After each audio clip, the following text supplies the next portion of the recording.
श्रीमद् भगवद गीता यथा अध्याय 4 श्लोक संख्या 28। ओम नमो भगवते वासुदेवाय। ओम नमो भगवते वासुदेवाय। वासुदेवाय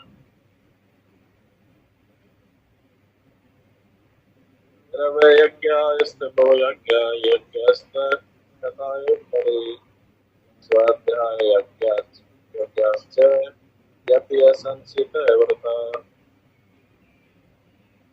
शब्दार्थ द्रव्य यज्ञ अपनी संपत्ति का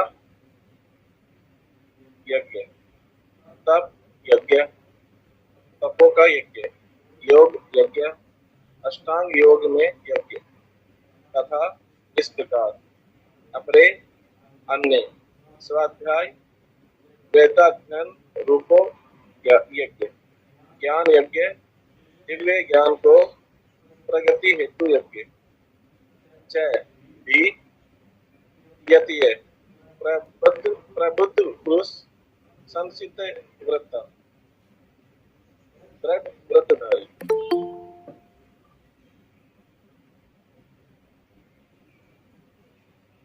अनुवाद तात्पर्य श्री प्रभुपाद के द्वारा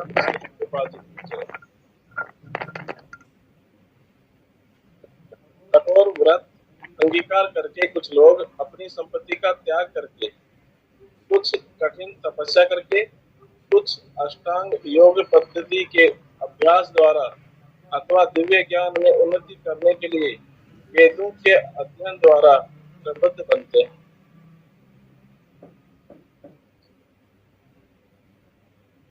यहाँ पर भगवान जो है यज्ञ के लिए बता रहे हैं कि आदमी जो भक्त है और जो मनुष्य है जो जीवन में आया है तो वो यज्ञ कर सकता है। तो कौन कौन से यज्ञ वो कर सकता है यहाँ पर?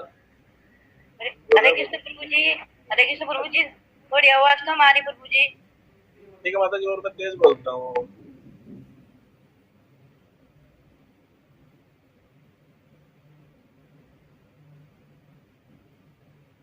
तो यहाँ पर भगवान जो है वो यज्ञ के बारे में बता रहे हैं। और यज्ञ जो है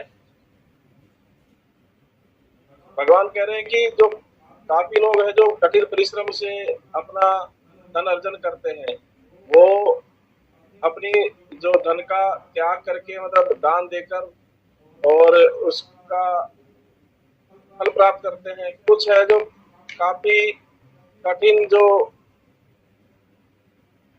योग पद्धति है, योग पद्धति में जो योग साधना है, हठ योग है, अष्टांग योग है, उसके द्वारा तपस्या करते हैं और तपस्या करके फिर उसका जो है कर्म करते हैं। और कुछ है जो है शास्त्रों को पढ़ते हैं और उसका अपनी जो अध्ययन करते हैं और अपने आप को वो प्रबुद्ध बनाते हैं अपने आप को। तो यहाँ पर जो भगवान है, भगवान हमें यही बता रहे हैं कि किस किस तरह के यज्ञ होते हैं और आदमी को, जो मनुष्य को क्या क्या उस पे कर सकता है और क्या करता है वो। तो यहाँ पर तात्पर्य पढ़ते हैं, इन यज्ञों में कई वर्ग किए जा सकते हैं। बहुत से लोग विविध प्रकार के दान पुण्य द्वारा अपनी संपत्ति का यजन करते हैं।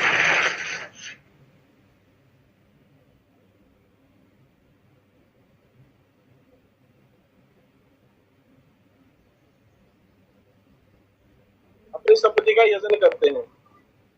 तो यहाँ पर यह है कि काफी जो भारत में धनाढ्य व्यापारी राजवंश से अनेक प्रकार की धर्मशालाएं, धर्मार्थ संस्थाएं खोलते हैं। अतिथिशाला, अनाथालय तथा तो यहाँ पर जो धनी लोग होते हैं, जो धन से संपन्न होते हैं, तो उनके लिए बता रहे हैं कि वो लोग अपनी संपत्ति का दान करते हैं और उसका पुण्य प्राप्त करते हैं। तो यहाँ पर जो है, जो धनी लोग होते हैं वो अपना जो दान है, धन का दान है, उसको दान देकर और अपने आप को स्वर्ग को प्राप्त कराते हैं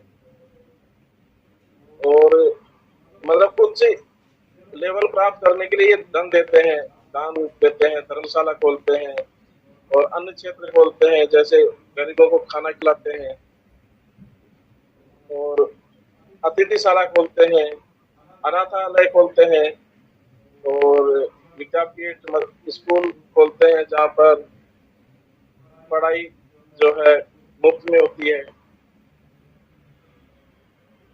अनेक देशों में भी अनेक अस्पताल, बूढ़ों के लिए आश्रम तथा गरीबों को भोजन, शिक्षा तथा चिकित्सा की सुविधाएं प्रदान करने के लिए कर्तव्य स्थान है। ये सब दान कर्म द्रव्य यज्ञ है। तो यहाँ पर भगवान इस जो ये दान देते हैं, धन का दान देते हैं और गरीबों की सेवा करते हैं, उसको द्रव्य यज्ञ कहा है।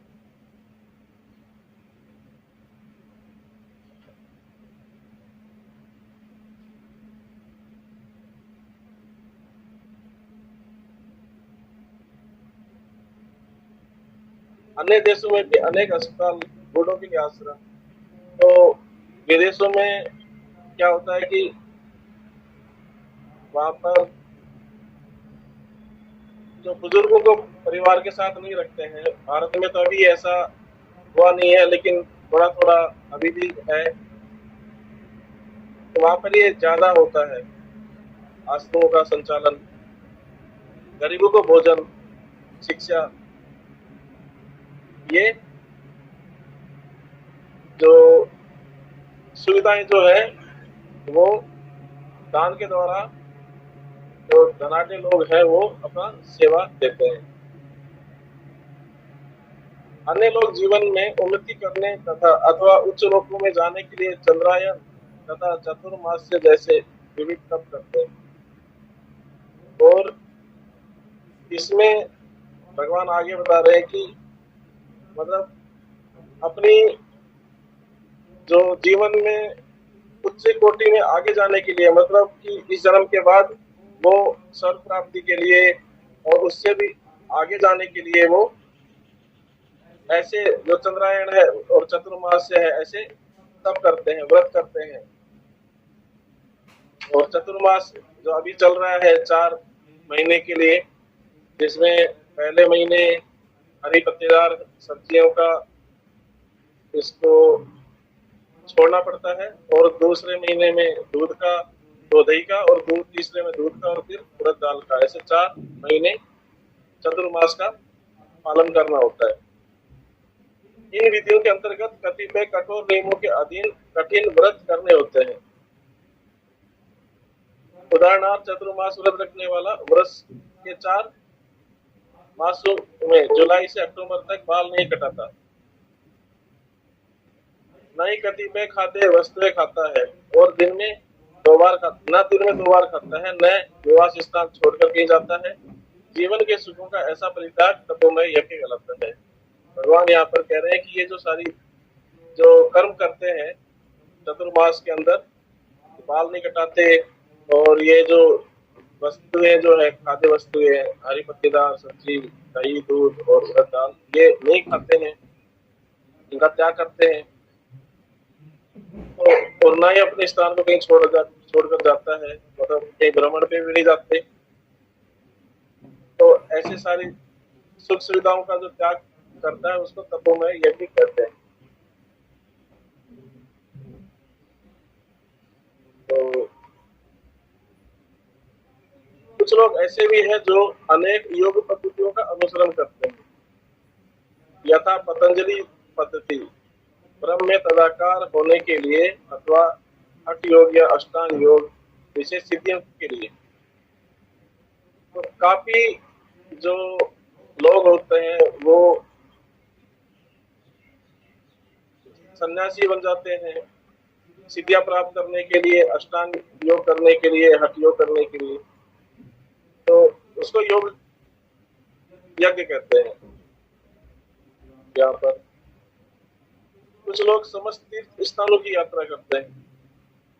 ये सारे अनुष्ठान योग यज्ञ कहलाते हैं, जो भौतिक जगत में किसी सिद्धि विशेष के लिए किए जाते हैं। कुछ लोग ऐसे हैं जो विभिन्न वैदिक साहित्य तथा उपनिषद तथा वेदांत सूत्र या सांख्य दर्शन के अध्ययन में अपना ध्यान लगाते हैं। इसे स्वाध्याय यज्ञ कहा जाता है। तो यहाँ पर भगवान आगे बता रहे हैं कि काफी जो है योग सिद्धि के द्वारा लोग यज्ञ करते हैं, तो काफी स्वाध्याय यज्ञ करते हैं, मतलब शास्त्रों का अध्ययन करते हैं। शास्त्रों का अध्ययन करके वो उपनिषद वेद और ये सारे इनका सांख्य दर्शन इनका अध्ययन करते हैं। ये सारे योगी विभिन्न प्रकार के यज्ञों में लगे रहते हैं और उच्च जीवन की तलाश में रहते हैं। तो यहाँ पर क्या है कि भगवान बता रहे हैं कि ये जो सारे जो यहाँ पर 4 यज्ञ बता दिए भगवान ने, ये सारे लोग जो हैं वो अपना ऊपर के लोक प्राप्त करने के लिए, मतलब इस जन्म के बाद और कुछ मेरे को अच्छा प्राप्त हो, मतलब अच्छा प्राप्त होना मतलब अच्छे घर में जन्म लेना या स्वर्ग प्राप्ति, ये उनकी इच्छाएं होती है। तो इन सारे जो कर्म को जो 4 यज्ञ बताए हैं, तो इनको सकाम कर्म भी कहा जाता है। मतलब इनकी सारी इच्छाएं होती है कि मेरे को ये मिले। मतलब काफी किसी की इच्छा होती है कि मैं जो धनाढ्य परिवार है उसमें जन्म लूं, और काफी की इच्छा होती है कि मेरा स्वर्ग में प्राप्ति हो जाए।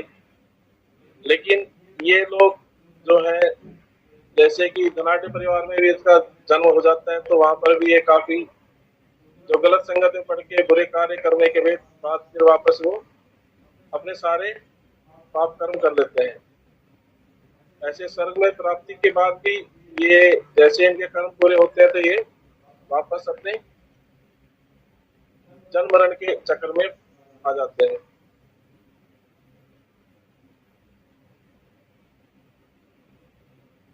तो आगे प्रभुपाद जी बता रहे हैं कि किंतु कृष्ण भावनामृत इससे पृथक है, क्योंकि यह परमेश्वर की प्रत्यक्ष सेवा है। इसे उपयुक्त किसी भी यज्ञ से प्राप्त नहीं किया जा सकता, अभी तो भगवान तथा उसके उनके प्रामाणिक भक्तों की कृपा से ही प्राप्त किया जा सकता है। फलतः कृष्ण भावनामृत दिव्य है।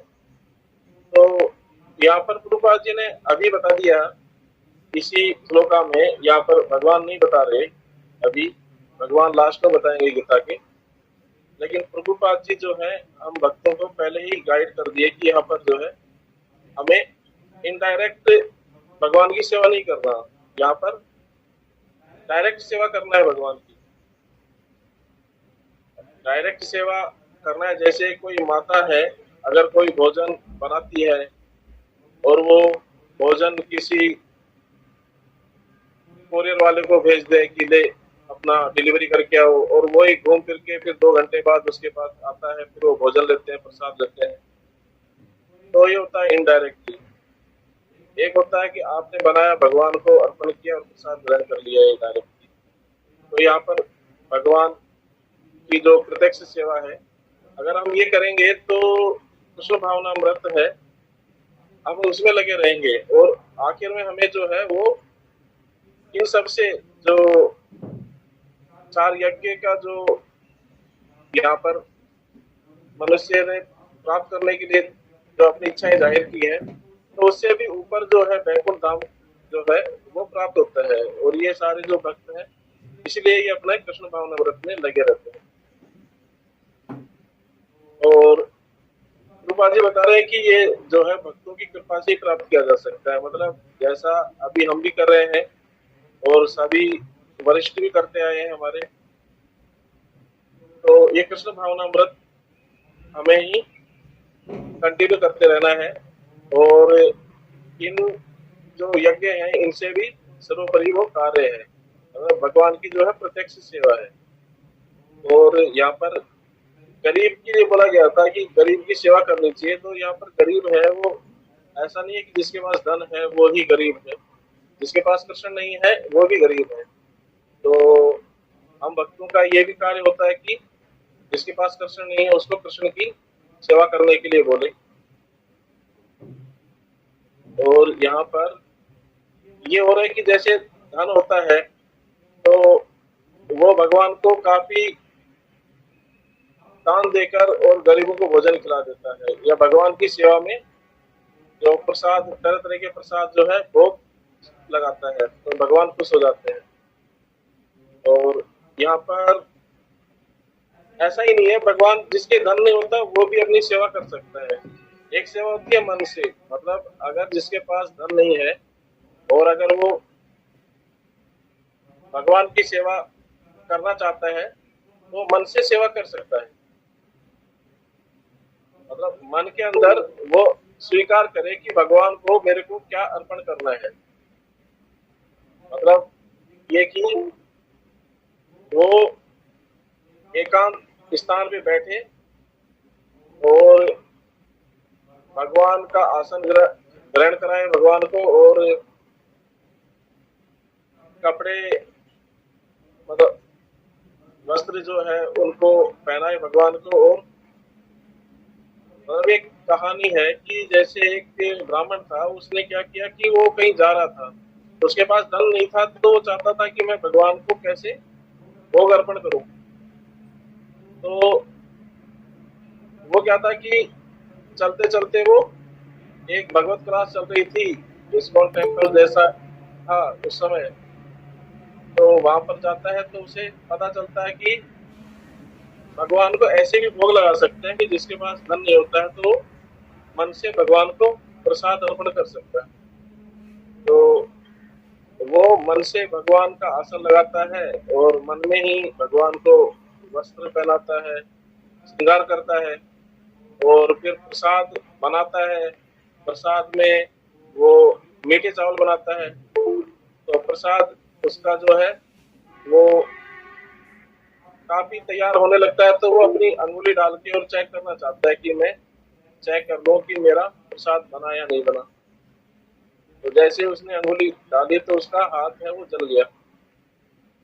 तो उसका हाथ जला तो उसका जो जिसमें वो ध्यान मग्न था उसका वो ध्यान टूट गया और वो सोचने लग गया कि ऐसा भी हो सकता है। तो एक्चुअली में जब उसने अपना हाथ देखा तो उसकी अंगुली भी जली हुई थी। तो भगवान जो है उस समय वो हंस रहे थे।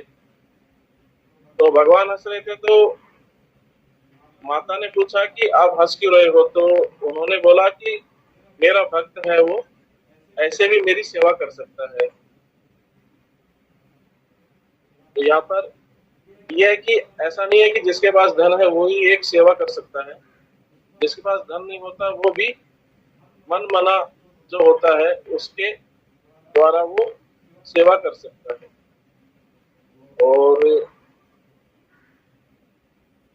प्रभुपाद जी बोले हैं कि यहाँ पर कि कृष्ण भावनामृत हमें इससे दूर नहीं जाना चाहिए और इसी में हमें परमेश्वर की प्रत्यक्ष सेवा करनी चाहिए। तो यहाँ पर ये भी है कि हमें कृष्ण भावनामृत जो अभी हम लगे हुए हैं इसमें हम हमारी उन्नति करें और भक्तों के सानिध्य में रहें, और जो हमारे वरिष्ठ भक्त हैं उनको फॉलो करते रहें और हमारा कार्य करते रहें, तो हमें उन्नति जरूर मिलेगी। और ये मेरा मानना है।